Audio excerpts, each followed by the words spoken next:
that's me. On the right-hand side for your vision. Believe it or not, some change. In the middle, Murray, then his sister Kirsty. Old friends. First day of school. I remember being excited, starting school. Even at only 4 years and 3 months old, there was a sense of becoming a big boy. But that day was not a day for freedom of choice, only a day for blindly following instructions. Today, I will share my perspective on freedom of choice in education. I will offer you my big dream, but also a gift for you to give to the children that you love. That gift being to choose something extraordinary, to choose to say, let's go bonkers. But what does bonkers mean? Bonkers, an adjective used playfully in English, meaning crazy or mad, to describe a person, an idea, or a situation that might be exciting, irrational, or just over the top. For example, the concert was so exciting it was bonkers. Or perhaps, this idea is bonkers, but it might just work. We'll return to the big dream and this bonkers gift later. But first, let's return to that 4-year-old boy. Alan spends far too much time looking out of the window. So said my teacher, Miss Adams, to my parents. To be fair, she had a point.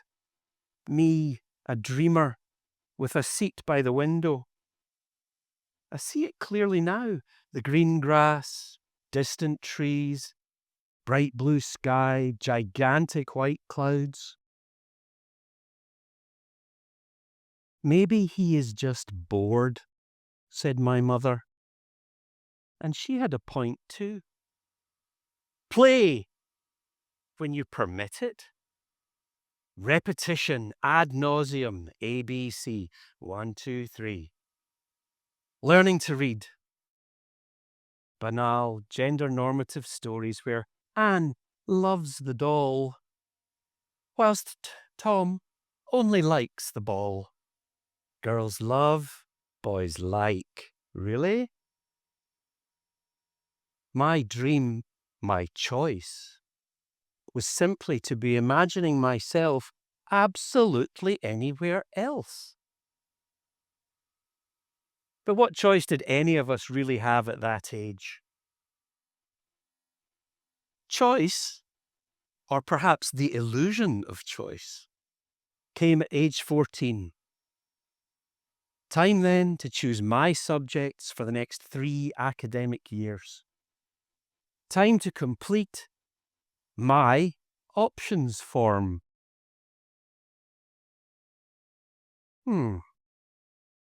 Geography and history?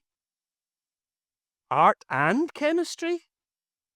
Oh no, you can't choose that. Those classes happen at the same time. And you can't be in 2 places at once now, can you? Choices? No. Just ticking boxes, conforming to the curriculum. Now, on this form, there was a space for us to write down our dreams. I chose my dream. Alan White, report immediately to the assistant headmaster's office. An all-school announcement summoning me to the office of a mean-spirited authoritarian. Such a summons could only mean I was in big trouble. He made me wait for his grand entrance. What's this? I can't see it, sir. What's this? Oh, that's my options form, sir. I know it's your options form, boy. What's this? Finally, pointing at my dream. Oh. The Royal Scottish Academy of Music and Drama, sir. I want to be an actor. But boy, you need talent for that.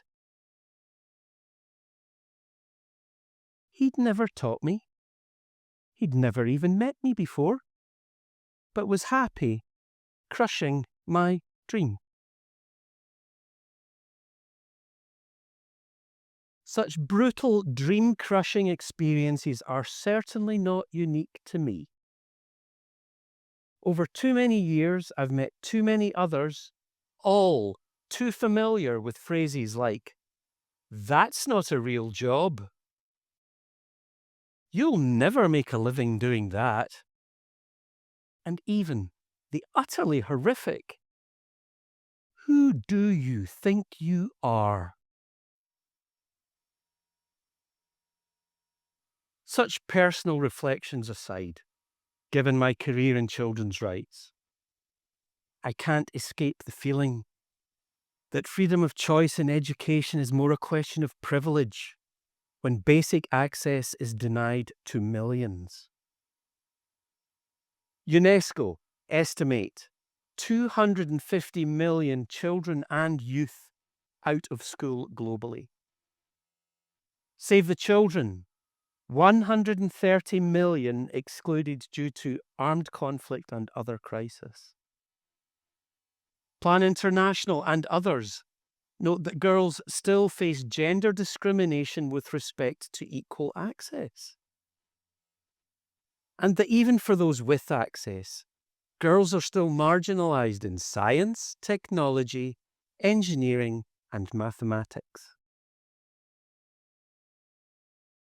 Has so little really changed since the 1950s, when my mother was told, "Mathematics is a boy's subject"? I have a dream that the right to an education be delivered with the freedom to choose from a range of freely accessible, fully inclusive, child-centered pedagogical options. Options that fully respect each individual child's unique learning styles, interests, and dreams. Options that harness a child's natural curiosity, creativity, and capabilities. Options where learning is simply guided as an individual journey of exploration and discovery. I dream of such options as opposed to curriculum-driven, standardized testing, one-size-fits-all educational systems. Systems into which a child has to fit in order to succeed.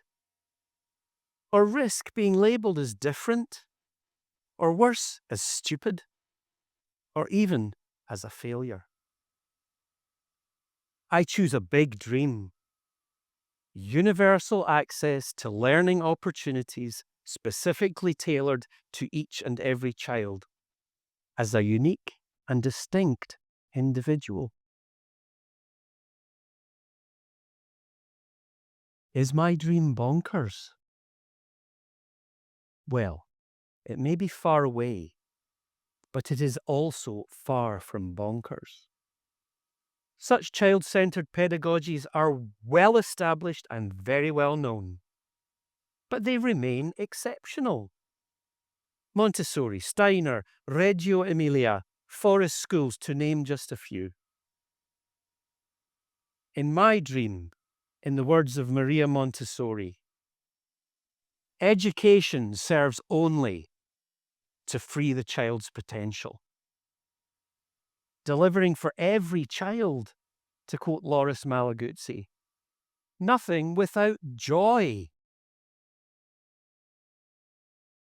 So whilst my dream may be far away, is there something extraordinary, something joyful we could all do tomorrow, exercising freedom of choice with the children we love?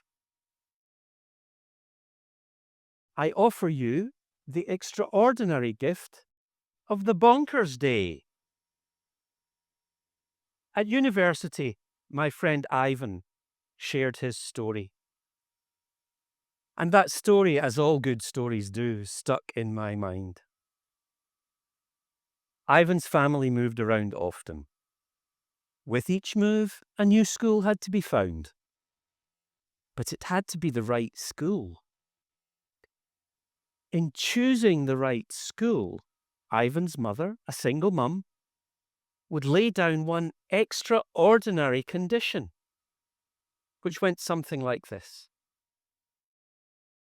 There are things my children can learn with me that you will never even try to teach them. I will choose a few random days each year when they will not be coming to school. On those days, I will choose a learning adventure, perhaps the Science Museum in London.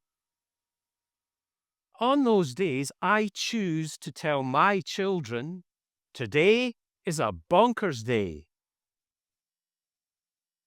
Will my choices be a problem for this school?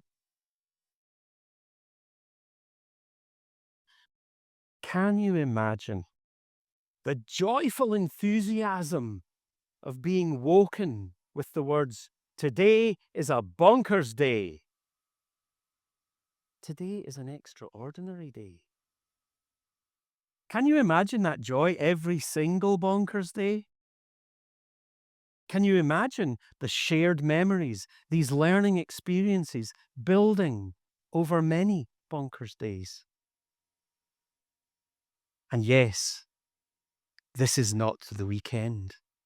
That is also the extraordinary point. Ivan's mother's choices, as Ivan himself said, simply, made me feel special.